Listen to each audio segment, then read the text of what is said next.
This is Prep Period, an all-sports podcast by the Ventura County Star and the people at VCS Preps.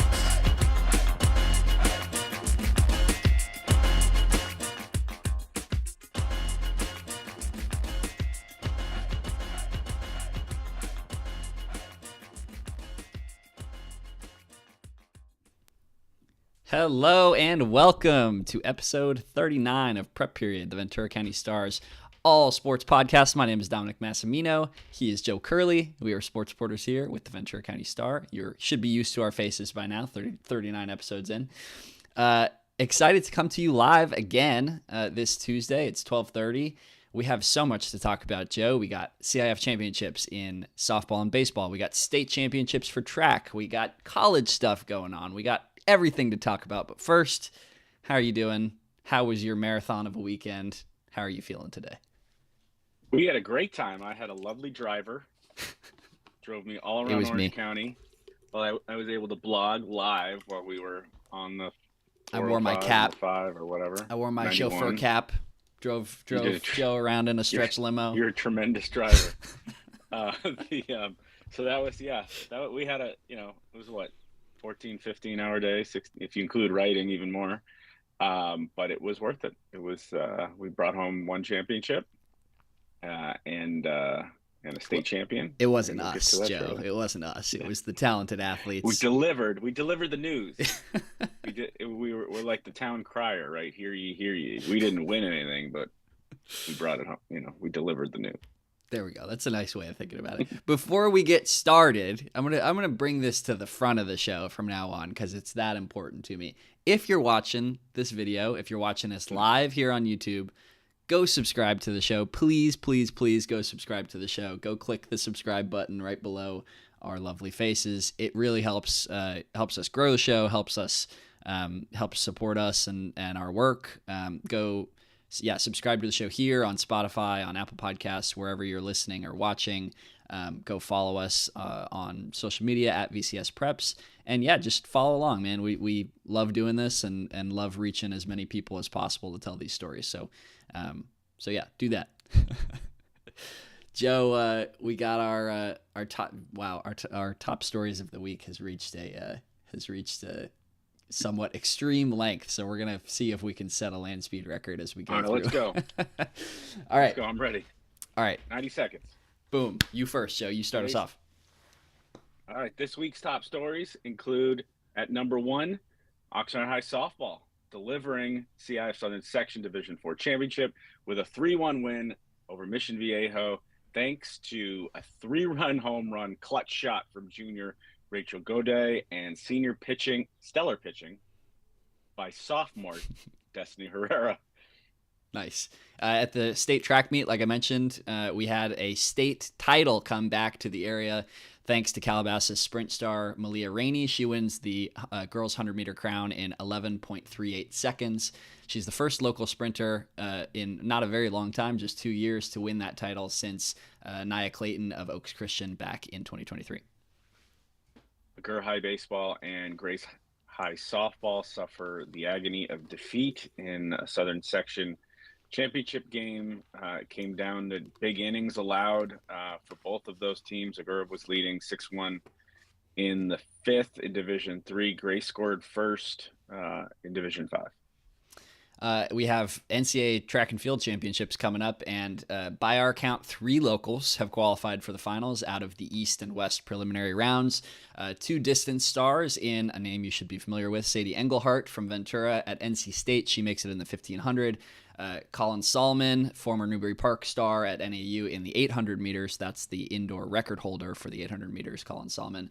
And another fellow Ventura High alumni, Valentina Facroga from UCLA in the high jump. Those 3 have all qualified for the NCAA track and field championships. Former state champ, if I remember well. Lefty Dylan Volantis pitched Texas into the college baseball super regionals, going nearly 7 innings, allowing 3 hits and 1 run, striking out 7 in the 16-2 win over Tarleton State in the Austin Regional. Volantis is now 9-1 with a 1.94 ERA entering this weekend Super Regionals. Speaking of baseball, Joe, tell us about the Jim Parker Ventura County Baseball. The Jim Parker Ventura County All-Star Game will be played Saturday at Moore Park College. First pitch is 2:00. Wainini's Manny Lara and Oak Park's Maisie Mashenko are the coaches. The West roster includes Rob Rodriguez, Daniel Puebla of Rio Mesa, Riley Ortega of Oxnard, Tommy Alamillo of Fillmore, former CIF champ himself, Nordhoff's Weston Haley. The East roster includes some of the best players in Southern California, including Agura's Brandon Oliver, and Oaks Christian's Carson Schaefer, Moore Park's Tanner Stotts, Carson Cerny. So a lot of talent in that game. Go check it out Saturday afternoon. Bing, bam, boom. That's our top stories of the week. That was pretty good. That's pretty good. Pretty fast. Right. We'll get snappier with that. So this is another one of those things, right, where the East and the West teams are just not from the East and the West of the county. Is that true? Did I flip it? No. Oh no! Oh yeah. No! You're right. Oh yeah, you're right. I thought I saw one of those, one or two of those East County names in the West, but you're totally right. It's all in my head. The CAM kids. A lot of times, it's the CAM and the Santa Paula and Fillmore kids get moved around depending on where they sit, depending on the sport, and so or how many the numbers. They even the numbers out. And CAM is Santa Paula and Fillmore are like they're west, but they're like north, and I feel like that it well, might be a little usually inland. Santa Paula is kind of central. It could go both ways. I think Fillmore would be east because they're just above Moore Park College. I think if Grimes Canyon and stuff. So that's the way I look at it. But there's games where, depending on how the numbers settle out, Santa Paula and Fillmore could be on either side, and CAM is kind of, I think they used to flip. CAM could be east, CAM could be west. I don't know. Yeah, it's funny as a 2-year resident of Ventura County who had never been here before, what my mental geography of this area is versus what the actual geography of it is. There's definitely some. Well, then there's people, there. because of the 101, they want to say north and south. They want, it's just the way. It's more. If you look at the county, it's more. I never thought of it that way. That's kind of interesting. Tall. Above and below the. It's because the 101 is north and south, right? Even though the 101 through the county goes east west. Yeah. Huh. Cool. There's your geography lesson for the day from Joe and Dom. I'm embarrassed to say how many times we've had this conversation in the newsroom over the last 25, 30 years. Yep. Do you want to do? How do we want to do this? Do we want to talk about our athletes of the week first, and then? Yeah. Cool. That'll be a good. That's fine. Let's just make sure we get to it. Ventura Orthopedic Athletes of the Week, Rachel Goodday, the junior third baseman for Oxnard, newly crowned CIF champion. The junior capped her remarkable CIF Southern Section postseason run by delivering the biggest hit of the season for the Yellow Jackets in the Division IV final last Saturday in Irvine, with Oxnard trailing 1-0. Goodday smashed a 3-run home run to the opposite field in the bottom of the fifth to help the Yellow Jackets to a 3-1 win over Mission Viejo for the program's first sectional title. Rachel went 10 of 16 with 3 doubles, 3 home runs, 8 RBIs, 7 runs scored during Oxnard's run to the sectional title. The Yellow Jackets will host Garces Memorial on Tuesday in the state Division II regional quarterfinal. Nice. And then on the boys' side, we got Sammy Bermant of Westlake, senior golfer. Fired a 3-under par 71 to finish tied for 9th in the CIF SCGA SoCal Regional Championship last Thursday at Los Serranos Golf Course in Chino Hills to advance to the state tournament. The Chico State commit was one of only 9 SoCal players to qualify for the state championship, which will be held this Thursday at San Gabriel Country Club. Camarillo's Rajveer Hundal also shot a 7-1 to reach state. So shout out to those two. I like that we got the shout out to another golfer in our athlete of the week. That's good. For sure. So congrats to Rachel and to Sammy on that honor. That's awesome. Those stats are insane from Rachel, by the way. I mean, you're reading those and I'm like, what the heck? I think she reached base. She reached base all 6 times up against St. Bonaventure in the second round, and then the quarterfinal. She reached base her first 2 times, including the game-deciding home run. So she reached base 8 straight. And they walked her on 4 pitches in the first. We'll get to it, but They walked on 4 pitches in the first at bat Saturday, and I was like, oh, they've done their They due did the diligence. scout. And then, They did the scout. then she got up there with no place to put her. So it came down to. I mean, yeah, I'll save that thought for later because I have watched thoughts. that game with you. Yeah, I have thoughts. I'm excited to talk about that. But first, let's do some track stuff. Let's talk about state track. Happened this weekend. Prelims were Friday. Finals were Saturday at Buchanan High School in Clovis. And we had some excellent performances from locals. So started off, we already mentioned it, but Calabasas junior Malia Rainey, part of, I think you could say the most talented foursome of sprinters in California, if not maybe the country outside of Rosary, their rivals in that 4x1.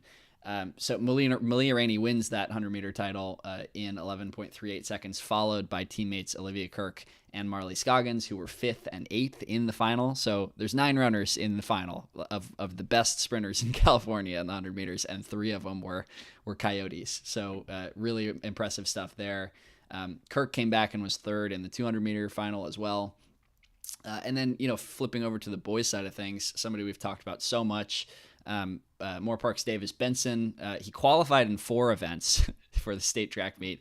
He scratched the high jump, decided to chase his other 3 events, which were the long jump. He finished 6th, made the final, finished 6th with a jump of 23 feet, 4.25 inches. The 110-meter hurdles, which he placed 8th in 14.01 seconds, and he anchored that 4x1. That's the county record holding 4x1 team from Moore Park to a 7th place finish in 41.14 seconds. So he places in all 3 events that he competes in. Just, not something you see every year for sure. We wrote about multi-event stars at Thousand Oaks. Clearly, you can't even call Benson a budding multi-event star anymore. He is the best in the county. So incredible performance there. Speaking of Moore Park, you had county sprint record holder in the 200 meters, Jalen Aguilar Carnes, who is the second leg of that 4x1. He goes 21.28 seconds in the 200 meters to place 9th.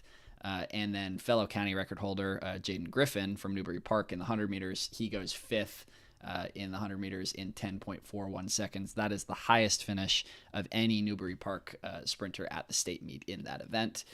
And we've been talking freshmen all year, right, Joe?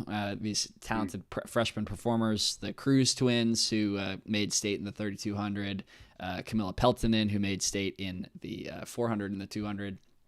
But the best performer who was a frosh at this year's state meet was Sterling White from Oaks Christian. He caps his debut track campaign with an 8th place finish in the 3200 meters in 9 minutes, 1 second, 1.272 seconds. So 9:01.72. Really, really impressive from him.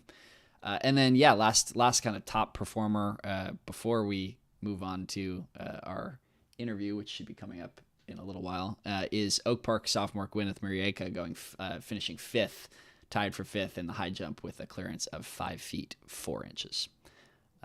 It looks like Rainey was enough for Calabasas to finish 5th as a team. Rainey and those performances from Kirk and Scoggins in the 200 and the 100 as well. Yeah. And then Moore Park finished 25th in girls and 30-something in guys just on their couple. So. Yeah. So just think what Calabasas could have done if that 4x100 meter relay that that was one of the fastest. So I talked to Coach, the head coach at Calabasas this weekend writing the story, and he told me, he was like, "Listen, like our goal was to chase the national record in that event, and we thought we could do it."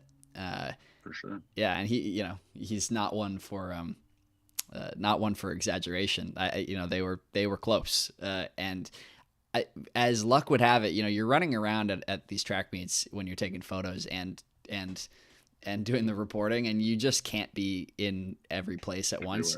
Yeah. And so I'm over by the high jump pit when the girls 4x1 is going. I'm not taking photos of the 4x1. I'm taking photos of high jump, and I noticed that the Division III 4x1's going off at section finals. And so I just turn at the last second to see the exchange that's right next to me, where the pit is at Moore Park. And I saw the exchange with Malia Rainey and Devin Sproles. Saw the baton hit the track. Saw Sproles have to turn around, run back in her lane, pick up the baton, and sprint back down the track. Saw them finish 7th out of 9 teams in that heat. Despite dropping the baton, having it sitting there on the track for 2 whole seconds. And I saw Malia Rainey. It's one of my favorite photos of the year. Malia Rainey, hands on her head like this, as Sproles is running down the track after that botched exchange. And I talked to her this weekend about, what it's like going from the agony of that moment to just a few weeks later being a state 100-meter champion. And she told me, she's like, I get to go to my girls, my teammates, and say, hey, like, I got us that gold medal that we were, chasing in that 4x1. So really cool moment for her. And that turnaround is like, you couldn't script that any better. So I thought if you drop the baton, you're eliminated. That's only in like the Olympics. So if you exchange outside of the exchange zone, meaning the baton is still in, one runner's hand, in the first runner's hand after you go out of the zone, that's a disqualification. If the baton flies out of your lane and you have to, run across lanes and, interfere with other runners to get your baton, that would be a disqualification. But as it turned out, the baton just dropped right there in the lane. She just goes back in her lane, picks it up, and finishes. So, and it was remarkably in the exchange zone. That would have been one of the stories of the year if they had managed to come back and qualify on time. Yeah. I mean, like, survive, like the speed, it speaks to the speed of those 4 athletes. They had such a lead going into the second exchange that they literally dropped the baton. It was sitting there for 1 Mississippi, 2 Mississippi, and they still were able to come back and hawk down 2 teams in the final 2 legs. I mean, just ridiculous stuff. So, shout out to Rainey, shout out to Calabasas. I mean, just such a dominant sprint program in our region and in the state, in the country. I mean, they're doing things right over there. So, and congratulations to our 3rd local individual female state champion of the year. Big time. Oh my gosh, yeah. So we got what, Madison, 2 Newbury Park. 2 Newbury Parks, yeah. Madison Black in wrestling, Megan Wong in swimming, in the 100 back, and wow, there you go. Yeah. All in the East. West got to step it up. So yeah, well, West won some state championships when they had Sadie Engelhardt. Very true. 3rd period. So let's go back down to Orange County in our minds. Talk about the baseball and softball CIF finals we covered on Saturday. We're going to start with one of the most memorable finals I've covered recently. I was telling Coach Adam Goldstein over the weekend, I was trying not to twist the knife, but I've covered a lot of CIF championship games. Agoura is gonna feel this for a long time. To be up 6-1 after 4, they get out of they take that lead. This is a team that just needed a 1 or 2 run lead, and their pitching, would carry them, and they had only given up 2 runs entering the playoffs. They'd only entering the final. They'd only given up 3 runs in their previous 32 innings of postseason baseball. So you put that math together, and they're up 6-1, and they've got their ace on the mound, and they had just gotten out of a jam. I wish I'd gotten the video, but Colton Mellinger, their sophomore third baseman, is really, incredibly physically gifted sophomore, made an unbelievable play at third base to get them out of a 2-on. It was originally no out jam, but they got through it unscathed. It was the 3rd out, and at that moment, Coach Goldstein said the same thing. At that moment, you're like, all right, this is happening. I think he said, this is our day. And it felt like Agoura's day for 4 innings. And then, after allowing just 1 run in 14 playoff innings, that's when Anthony, I don't know. I don't know if it was the heat. I know he's pitching. He was out injured for a lot of the season. So Donovan Anthony, one of the best pitchers around, senior had given up less than a 1 ERA. He'd only given up 1 run in 14 playoff innings, and he ends up giving up 5 earned runs, 6 runs on 6 hits and 6 walks. Some of it, I think, it was a very tight zone. There were some walks there that I think were kind of, questionable. A lot of upset Chargers fans in the stands there at CSU Fullerton, I remember. But he's not 100%. He's coming back after being hurt midway through the year, and Goldstein said this kid literally gave us everything he had. His pitch count got high. Man, I thought he was getting squeezed, and then we don't make one play for him. So there was a couple plays in the field, and then just the roof caved in. They give up 5 in the 5th and to tie the game. And then Agur had some issues with their bullpen during the regular season. So, once you get Anthony out, I'm sure that's what Miracosta was thinking, is just trying to get in their bullpen, and then you're not sure, then anything can happen. And anything did happen. There was a solo home run at Goodwin Field at Cal State, Fullerton, which is a shot. You're talking about 335 down the lines with a tall wall. So anything that gets out there is a legit poke. That made it 7. They get another couple. It was 9-6. But you got to give credit to Braden Oliver in his last high school game. The senior shortstop had a DC Irvine, was on base all 5 times, 2 for 2, 2 doubles, 2 runs scored, 2 RBIs, 2 walks, and a hit by pitch. So just phenomenal job by Braden in that moment. He didn't double after all the roof caves in. He doubles, gets on base, scores in the 7th to try to lead a comeback, but it was, it didn't happen. And they lose 9-7. But with Anthony and Oliver and a couple, they've got some seniors who are graduating, but this program with a first-year coach and 3 freshmen who are starting, a freshman ace in Zach Partee, you kind of get the feeling that it's just kind of the beginning for this Chargers program. So, you feel real bad for the seniors who were so close to a CIF championship, first CIF championship for the program, but it was not to be. But tremendous ride. And just a quick note, the Chargers had already voted because I think their seniors were unavailable, that they weren't going to play in the regional. So no baseball for them this week. I guess they voted against it.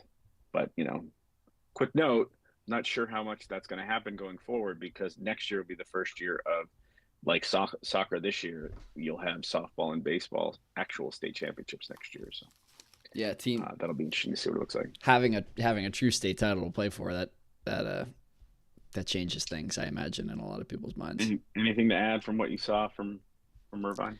Or from Riverside? I was really impressed by the energy around the program. The energy around that team, just in the bullpen. Yeah, you're in the dugout. Just I've never seen. I have never seen something like that. It's hard to call. I don't think it was a collapse. I think just the Miracosta bats came alive, and just a zone that was just a little bit tight. A lot of pitches that looked like strikes that weren't, and all of a sudden you give up 5. Just a crazy thing to watch live. Go read Joe's story. It was a very good approximation of what you saw live. It was 6-2, and there was a 2-out bases loaded triple. That was the big moment for Miracosta to get right back in the games. All right, let's quickly look at that timing. Okay. That's perfect. Okay, go ahead. So we saved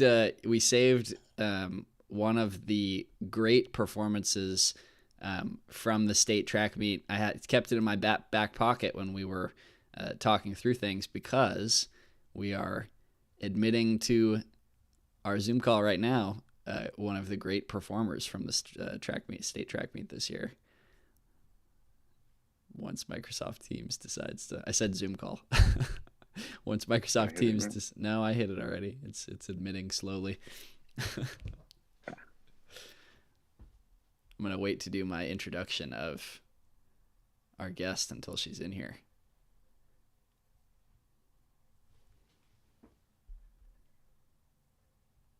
This is where we play the Jeopardy music, Joe.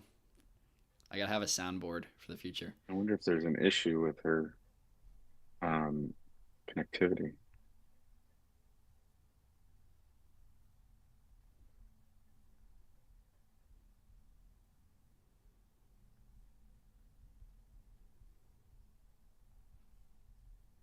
Might have her back out and try again.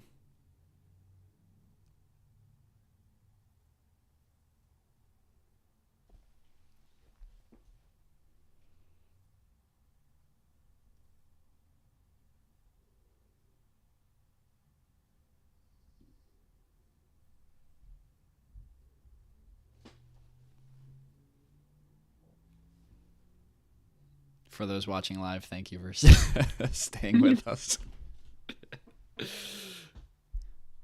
So, yeah, we're backing out and trying again. Oh, here we go.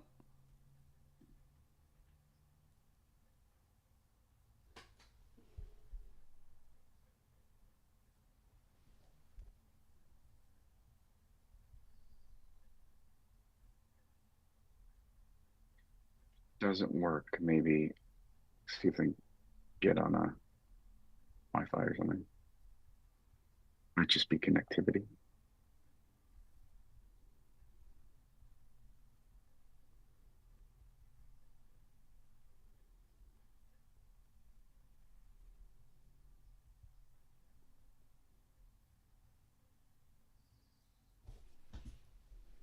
Yeah, let's see. Just stuck on the admitting screen. The blue rotating circle of death. Maybe ask her if she has a different device. Yeah. Use laptop. Let's see if we can do computer versus phone. iPad. Maybe if she's on campus, it might be a block at Moore Park. I feel like Microsoft that's... Teams might be blocked. Ask her if she's on her phone, maybe get off the network. You can check out my IT chops here.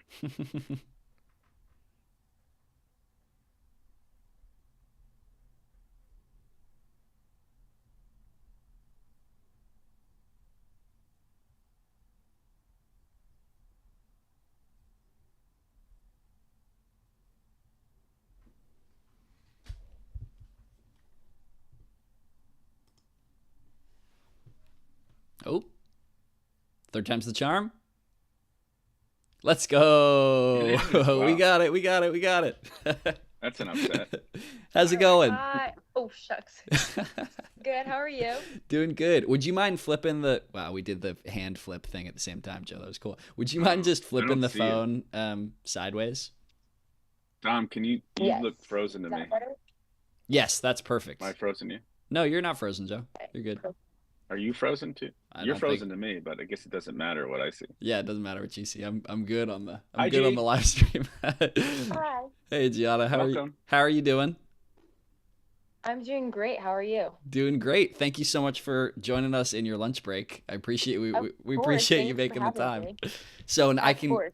can give you the great introduction we were saving. So Perfect. we are here with Moore Park Senior. Yes. Yes. Gianna Yeah. Gonzalez, who had one of the great all-time long jump performances at the state meet this weekend. We held off on talking about it when we did our little recap just now because we're gonna have you right here on the show to talk about it yourself. Jumps 20 feet 3.25 inches, I believe, was the mark, which was good for second place at the CIF State Championships this year. We'll talk about kind of all of the background in a little bit because I know there was some craziness, some controversy, but I mean, first off, we just have to talk about the performance. It was the greatest jump in Ventura County history in 33 years. I know, crazy. It's So crazy. Talk about what was going through your mind, on the runway in that jump, how everything came together for one perfect jump for you. Yeah. Well, so it's crazy because the entire weekend I was calling it. I was like, I'm going to get 20 feet. Like, I'm saving it for Saturday. And I'm not even kidding. The second I step on that runway, I was like, this is my jump. Like, I felt great. I felt like I knew that this was going to be my jump, because the previous jump, like 2 jumps before, I had like a really good jump. I think it was like probably another 20-foot jump, but I scratched. Mm. And so then my coach was like, just put your foot down quicker. So then like right when I took off, my like first thought was like, okay, like when I get to that board, I need to put my foot down. And so then when I took off, I like landed. And the thing is, like, usually my really good jumps, I don't know if they're good or not. So like I don't like turn around and like look. So I didn't think that was a good jump. So I like walk off, and like I don't like, I'm just like, okay, like maybe that will like move me up like a few places. And then all of a sudden I like hear like a huge scream, because the screen shows my 20-foot 3.5 mark, and I start screaming because I'm like, oh my gosh, like I literally called it, like I worked for this and I got it on the spot, and like I didn't scratch. I took up as much of the board as I could, and I had win legal. I was like 1.4, which was awesome, because I would rather have win legal than not win legal. Totally. And so, yeah, so then my run up was perfect. I felt really confident. My speed was awesome, and previously I was kind of shooting outwards. My jumps were like a little bit on the lower side, and this one I just popped up, and it felt great. But then like I also didn't know that at the time, but it was an awesome experience, and like I was so shocked. Like I was like screaming, because I like was like I called it, like I knew this was gonna happen, and it happened at the perfect time and at the perfect meet. So Yeah, you couldn't have asked for a better time to PR by 10.5 inches. I know, it was crazy. I was like, oh my gosh, that's like insane. And then my jump after that was like in the 19. So I was like, okay, yeah, no one look at that, because it was like a huge difference. Well, so when I visited, visited with the program, what was it, a month and a half ago? I vaguely remember you talking about like, I'm gonna get that 19 feet. I'm gonna get 19 Yes. feet. That's my big goal. You've been, had a few jumps in the 18s, and you really just were stuck on getting 19 feet, and Yeah. you're a foot plus farther I than know. that at the end of the season. How does that feel? It feels awesome, because like my goal this year, like when I first started, was just to even get in the 18s. Like that was my goal. And then I got it on like an invitational meet, and then I was like, oh my gosh, like I did that. And then now it was always like, okay, now I need to get 19. And then when I got 19, I was like, okay, now I know I can get 20. And then I was like, this is it. Like this is my last ever high school meet. Like I have to get it, and I'm saving it, and I got it. And it like worked out, because like I improved from like a consistent like 16-foot jumper from last year to now like a consistent 19 to getting 20. And so it's like a huge improvement, and I feel like just like this entire season I've like improved so much, and it's just from my coaches and just like the way that they plan my training throughout the week. It's helped me like not peak too early and then fall later on. I've peaked at the right time, so that it like ends in like my favor at the end of the day. Yeah, it's So yeah. something. It's something we talked with your teammate on this podcast about, Dean Guzman. You guys both really- are, yeah, you both are seniors, and you both pop, I mean, crazy, crazy marks in your senior season. Like, what do you have, plans for college next year? Have you, has anything changed with having jumped, 20 plus feet? Like, just talk to us Yeah. about what that's like being a senior and doing something like this. Yeah, so I like in the beginning of the year, I wasn't planning on doing it in college, just because like the idea of like lifting at like 5 a.m. and then practicing at 3 p.m. never like appealed to me.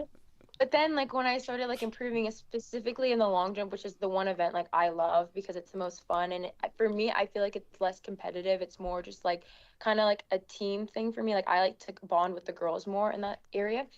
And so then when I started popping these good numbers, like I started to get in contact with these coaches, and then it kind of got me like motivated to like be like, okay, like this is their standard, now I need to hit it. So then when I started hitting it, then like my standards kind of like kept going up.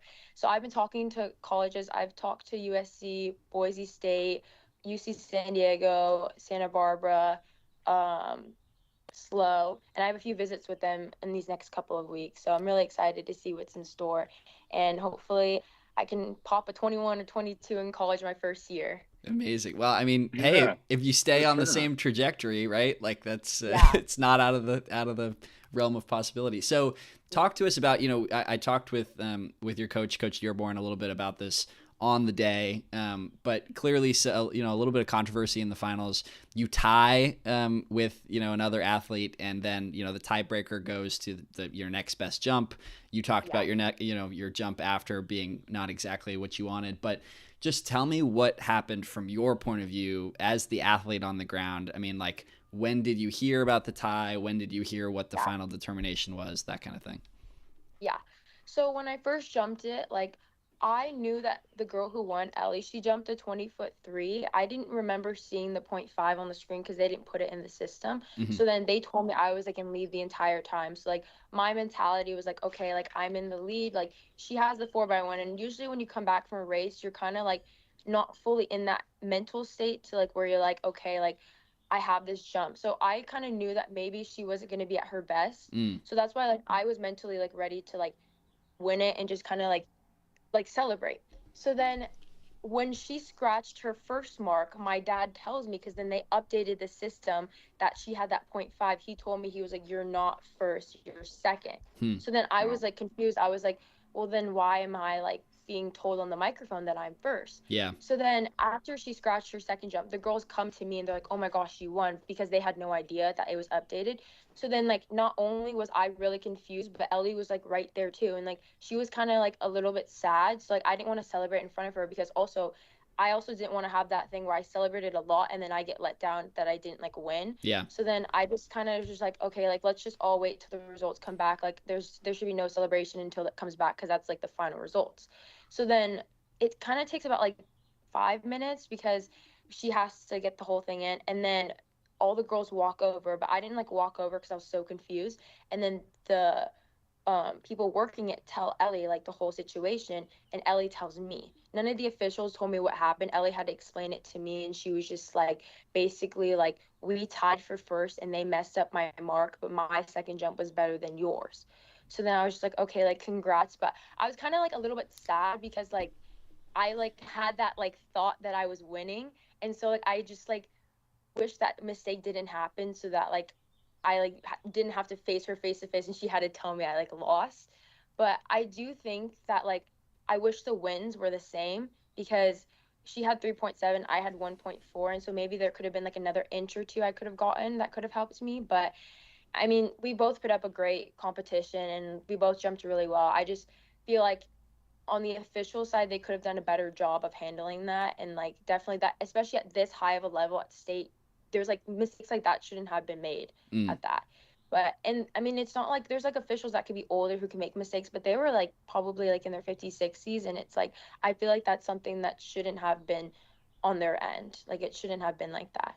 Yeah. Thank you for the clarification. Yeah, it's a sad to hear that you had to find out the result that way. Sad to hear that the champion had to be the one to deliver you that news. I mean, just unfortunate all around. Sounds like a very tough situation. Sorry, go ahead, Joe. No, I mean, that sounds like a really difficult and confusing, you're talking about, one of the biggest sporting events in the state in any sport. I mean, I know certain aspects of track are, the way that everything is scored isn't the same in all the different events, but to have a confusing situation and have your competitor let you know and it not be put on a board or not, I mean, it just seems like it was not handled in the way it should have been handled, but the fact that it was just so close, and that it was anyway, it just seems like for several reasons that you went over, disappointing, but certainly not your performance. Certainly you can feel, for a moment, right. I'm sure you felt like what it feels like to be a state champion, and essentially, you are a state champion because you tied, what was it wasn't the Olympic high jump. They tied and they decided to share the gold medal. It was, yes, the Italian and the Qatari best friends. There's a famous video of them like dapping up after deciding to share the gold medal. Yeah. But congratulations. Obviously, it was a state championship level performance, and Thank you. you deserve all the credit for that. Especially, and I love, not to go back to what you were talking about earlier, but the fact that in your mind you were in your last season of sport. You were going to be done, and you've done so well that all of a sudden this whole new world of collegiate sports has opened up to you and changed your path. It's just that speaks to, I mean, that's like a dream senior season. No matter you have that, no matter what color the medal is, Yeah, that, is bigger than any medal. So congratulations. thank And you. thanks for going through that and reliving what I'm sure is not happy memories, but, it should be. Ultimately, you should think about Yeah, last weekend fondly because it was a phenomenal performance. thank you. Yeah, I was like on cloud nine the entire time because it felt so surreal to me that like I popped a 20 and like I called it on that jump. Like I was like, this is the one.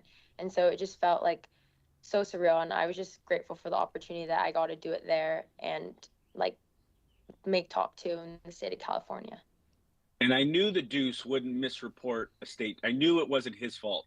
Yeah, Gary we Eads, our former track, he reported that you were the state champion, and that was because of the information that was being given to him was incorrect. So, Yep. Yeah, um, coaches were who I've been talking to, they were watching it live, and so they were confused because it said I had 6.18 meters and she had 6.17. Mm. So then when the final results came out, they were like texting me asking me like what happened, and I was just like it was on like the officials end, like I can't do anything about it, but it was like unfortunate that it had to happen that way. Yeah. Yeah. Fuel for the fire for your, coming college career. Fingers crossed. Yeah, I know. I know. Hopefully I can commit soon though. Well, keep us posted on that. good luck. I will Thank do you for so much sure. for joining the show. I mean, just such a pleasure to watch you compete this year, and so thanks for all of that, and best of luck. Thank you so much, and thank you for having me. Thanks, Gianna. Thank you, Bye. Coach, as well. I know you're in the background there. Appreciate you. Thanks, Christian. Bye. Awesome. What a great kid and a great interview. I mean, talking about, like you said, like, can you imagine a tougher way to end what was like the greatest moment of her Incredible career? season. Yeah. Yeah. So I mean, yeah, shout out again, shout out to I hope her it for doesn't. handling that the way that she did. I mean, like just a couple days out of that and a smile on her face, and impressive. I wouldn't have been like that as She a high handled schooler. it like a champion for Yep. sure. You know. All right, so let's quickly go through the Grace, and then Sounds good. let me make sure our next. Okay, let's go through Grace while I traffic cop our next entry here.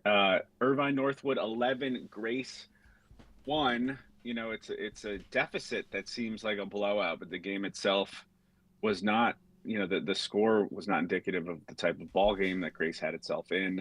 After averaging 11 runs per game during its run to the final, the Lancers were held to just 1 run and 2 hits in their championship moment. Kind of after the game and throughout the playoffs, actually, Coach Heidi Bird had mentioned how their mentality is just to keep hitting. And that's, Grace softball is about no matter what happens defensively, no matter what happens in the pitching circle, they feel like they can outscore you. It happened when they were down 6-0 in the semifinal, and they won 16-10. It happened when they were down 3-0 in the quarterfinal and won 6-5. But it didn't happen for them. Freshman junk baller Olivia Chen kind of kept them at bay, because Chen, I watched it pregame and I was like, oh well, she doesn't really throw hard. What does she have? How has Northwood gotten here? And it was a lot of just junk that Grace was popping up. I think I counted 11 of the 21 outs were essentially pop-ups or flyouts. And so, even though Grace scored first, our old friend Grace McGuire had a big time RBI single to put them ahead. I think it was the 3rd inning. Northwood came back and got a couple 2-out runs in the 4th to take a 2-1 lead. Game was up for grabs, and then kind of the floor just kind of opened up. They gave up 8 runs, I believe, or Yeah, 8 runs in the fifth or something. It was I think it was more than fifth and that. sixth. I thought it was 10. No? They brought, hang on, I have it here somewhere. I know they brought like 13 batters to the plate. It was just one bad inning. And actually, starting pitcher, Rosie Salazar pitched really well. And she retired her first 8 batters and really kept Northwood off balance. They had this Canadian international slugger that she struck out twice. So all in all, they did a tremendous job. It was that one big inning that just everything kind of fell apart. Yeah, it was an 8-run fourth inning, fifth inning. And so Grace actually will continue to play. They're going to host Brawley in the Division III quarterfinals, CIF State Division III quarterfinals on Tuesday. And so that's today.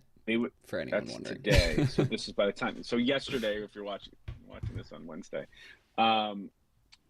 they'll either play Helix or Covina if they advance. The only issue is I've been hearing that they're going to be without one of their best players. So we'll see. And then I think actually Rachel is having issues. Row. Did I text the link to the wrong number? Perhaps. You said text me the link and I'll send it to her. Sounds good. You did. You couldn't read my handwriting. Saturday, is that what's happening? Is that she doesn't have the link? She called me and I couldn't obviously pick it up because we're. Duh. There you go. It's funny. Saturday was the day of the explosive inning for our baseball and softball teams, and this podcast is the episode of the technical difficulties with Microsoft Teams. You know, I think when you're doing it live, you know, it's not going to be seamless. But, you know, I'm just glad Gianna was able to get in. And maybe there's some sort of networking issue. That wouldn't surprise me. It seemed like, they were on a, Gianna was on a phone. So I think that probably ended up being the solution. Mr. IT Wizard. Rachel is also on campus, so it might be that as well. Nice. Did you tell her to try being off the network?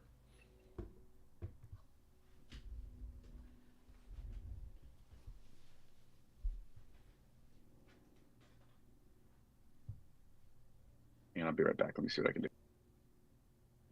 Well, Joe is gone. Oh. Joe mutes, and then immediately we get a guest joining, I believe. That was fast, Joe. Yeah, I didn't actually get there.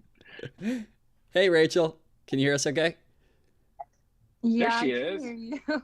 Perfect. Oh, man, you got the awesome background and everything. Yeah, we're in the locker room. That's sick. Yes. Well, they're what? 2.5 hours? What time's first pitch? 3:30? 4.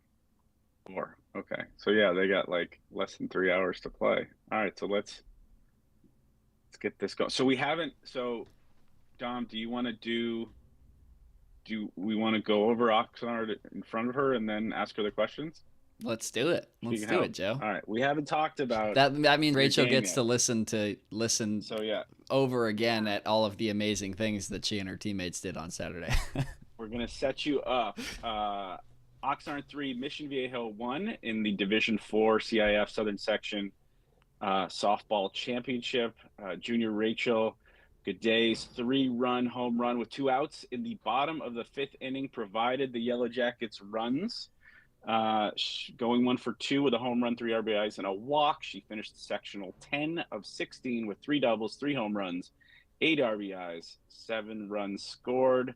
That's a 625, 685, 1375 slash line. So in your CIF Southern Section fantasy softball leagues, big time hitter. Pick her up. Yeah, that's right.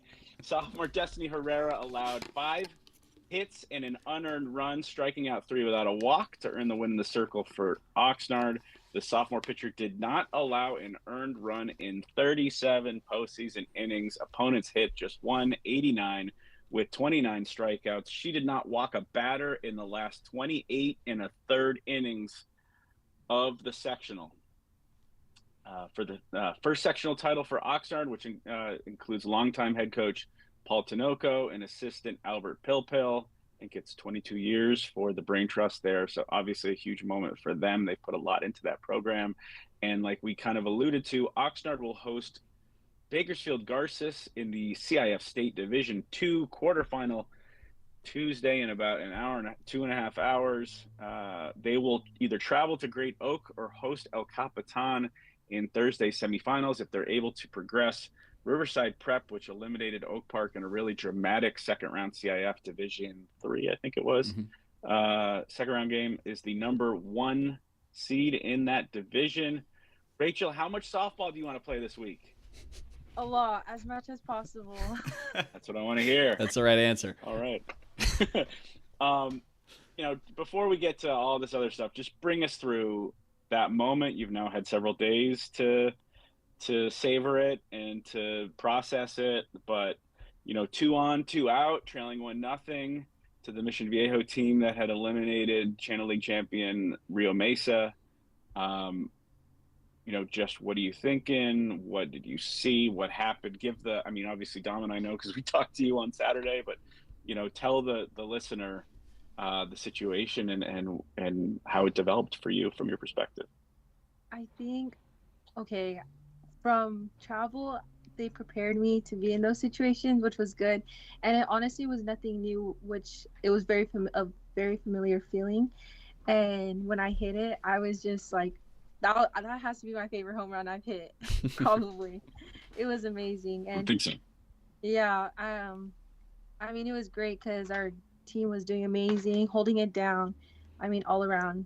And, it started with this 2-out rally with my teammate Alexis and Layla. And it really was just stringing it together, and it was a team effort. So, yeah. Well, to bring you back to the swing for a second, this was a pitcher who was essentially keeping the ball away from you all day. She walked you on 4 pitches on your first at bat. Anything that was near the strike zone was on the outside corner. You obviously were set up to essentially hit the pitch that was being thrown to you. You were you were looking to drive the ball the other way. One of the things I remember from Saturday was you talking about how you arrived to the field and you looked at the field and you were like, "Oh, that fence is far," and then you hit the ball. Not far enough. Probably a double. And the great Deanna Manning Stadium was not big enough to hold Rachel.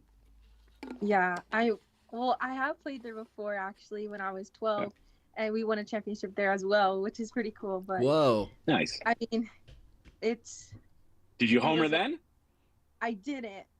No, I didn't. No, but okie doke. I thought you were gonna say I did. No, that would be great though. No. Joe's rewriting his story in his brain. Right, seriously, I was like, how did I miss that? Yeah, it was really fun.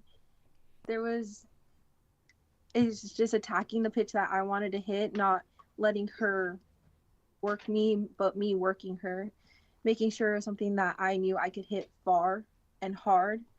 And I knew she was, as a pitcher, you're gonna make a mistake, and it was just me attacking it whenever I could because I knew I wasn't gonna get much. It's a sign of a great hitter that there is no safe place in the zone. If she's gonna live out in the outside corner, you're gonna hit the ball that way. You're gonna hit the ball hard that way. You're gonna hit the ball out of the ballpark that way. It was so that. Let me tell. So I told told Rachel this story after the game, but Dom, you were on top of the Oxnard dugout taking photos, which is why you got those awesome photos of her going around the bases. And I was atop the stadium in the press box where there's tables and then there's fans behind me. And the press box that I was sitting in there was more Mission Viejo people there than Oxnard people, although it was mixed. And so in that moment, I'm sitting down when Rachel's announced, I stand up, I take my phone. I have that great video that's on our Instagram that eventually will be on our website when I process it later today. And I stand up, I think it's like 2 pitches. Rachel homers to left center, and I sit down and I go to post it, and this woman behind me goes, "How did you know she was going to do that?" I was like, I mean, if you've seen what Rachel's done this postseason, every time she's up in that box, something can happen, and certainly something did happen. I mean, how are you? Is this a heightened level of locked in, or is this just, normal Rachel? Define where you're at right now as a hitter, as a junior, as a, what are you, 17? Yeah. Yeah. I think, starting the season, I was a little nervous coming in because last year I had transferred and I didn't have the whole season. And I feel like this year I just needed more time, and time is what I had. So it was just me getting in my groove, and I found it. So, yeah. That's awesome. So, sorry, go ahead, humble Joe. too. Humble too. Go ahead, Don. Indeed. I was going to just ask you about your, the second member of the deadly duo, the tag team for Oxnard, who we were talking about earlier, your Ace Destiny. I mean, you guys are both coming back next season, right? You're a junior, she's a sophomore. I mean, just how fun has it been to, compete alongside each other with a defensive star, an offensive star, and just what have you learned about, each other through this process? Yeah. I mean, we go back to way back. I mean, we played together when we were in rec ball, and we've grown up together. So I think when we play now, it's just our chemistry is so good that we're able to be there for one another, and we're comfortable with each other. What did you make of? Oh, sorry. Go ahead, Joe. Go ahead. What did you make of her season, her postseason in particular? Joe ran through the stats; they're mind-boggling. The no earned runs allowed for so many innings. Just, I mean, what's it like watching a player like that out in the circle? It's really amazing because I know she's gonna do great things, and I'm so glad that we're able to be a part of her story and journey, because I mean, she's just absolutely dealing right now. Yeah. Well, that's why I want to know what it looks like in live ABs in practice. What's it like when you hit off her? What does that look like? What do you learn? What do you get out of it? How does it look? Does she get you? Yeah, she does get me. She does. Lots of time I'm just swinging, but yeah, she's good. Iron sharpens iron. Exactly. And then going into, you just had this great moment in the sectionals. Now you've got a chance to play 3 games this week. I mean, and I'm sure you're dealing with travel and all the, you're about to embark on, I'm sure, a very busy summer of softball and recruiting and all that. How are you in this moment juggling these 2 things? What are you, what are you looking to do this week with Oxnard, and then when does travel start for you? Yeah, so I have a travel tournament actually starting Saturday, and it's Saturday, Sunday, Monday. Yeah, so I'm in the recruiting process. I mean, on the way to our championship game, I was sending out my emails to coaches. So, I mean, it's just balance, but I mean, right now I'm focused on high school, finishing this, and then I'll move on to travel and the recruiting season. And then you and Destiny are teammates, right? We play for sister teams. So I'm on Athletics Mercado Goodwin, and she's on Athletics Mercado TID. Okay, got it. Is it because of the age? Because you're older than her? Is that? Yeah, and there's different teams all around, and hers is an academy team, so they practice down in Murrieta. Yeah, so it's just different. Yeah. All right, well, you have a game to prepare for. We don't want to take up too much of your time, but we want to just express our gratitude for a phenomenal moment and an event that was a lot of fun to cover. And I'm sure an event that, none of us are going to forget for quite some time, and go out and have fun this week and, find a couple more fastballs to do damage on. I will. Thank you guys so much. Sure you will. Thank you, Rachel. Thank you. Have a good day.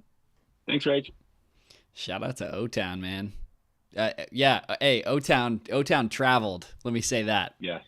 They put on for their that city puts on for their athletes. That was awesome. They didn't just travel in the final. I heard that the semifinal on the road at Montclair was almost like a home game too. That they traveled so deep to Montclair, and I just love the fact that Rachel signed off with "Good day," because if my name was Good day, I'd be signing off with "Good day" too. Good day. That's awesome. That's awesome. Good day, mate. All right. So, happy Election Day. Get out to the polls. And happy state regional quarterfinal day. Follow our live blog. I will have the baseball county coaches, all county team posted later this week. We will have some reporting on the Jim Parker Ventura County baseball all-star game, which is again Saturday at Moore Park College at 2 p.m. Dom and I are hard at work at our all-county. I got to pick 4 teams. Have you picked your teams? For the most part, yes. You got to pick 3 teams. You're still doing that. Okay. Volleyball, You're ahead track. of me. Yep, I got baseball, softball, and the lacrosses. Stay sure tuned John to is find way out ahead who of us. all of our players of the year are and our That's right. first and second team, all of Ventura County selections. That will be very exciting. All that will be posted later this month. And then I might have some fun football stuff on the back burner that'll bubble up in a week or two. So stay tuned. We will have lots more next week, even though there's only 2 teams left in Ventura County and a couple golfers. And the year is almost complete. Yeah, my friend. So as we head into these quiet summer months, I'm going to throw this out here. If you have any stories you think we should write, if you have any things you think we should talk about on the pod, you can comment on this video. You can email Joe and I, joe.curley@vcstar.com, dominic.massimino@vcstar.com. Send us your ideas. Send us your feedback on the show. Eager to find ways to make this better and reach more people. So yeah, appreciate you guys. That's all I got. Stay tuned also maybe for some NCAA track and field coverage, NCAA championships. I'm going to be following that. Probably put it in a story. So, yeah. All right, Joe. There we go. Awesome. Good job, dude. Talk to you guys next week.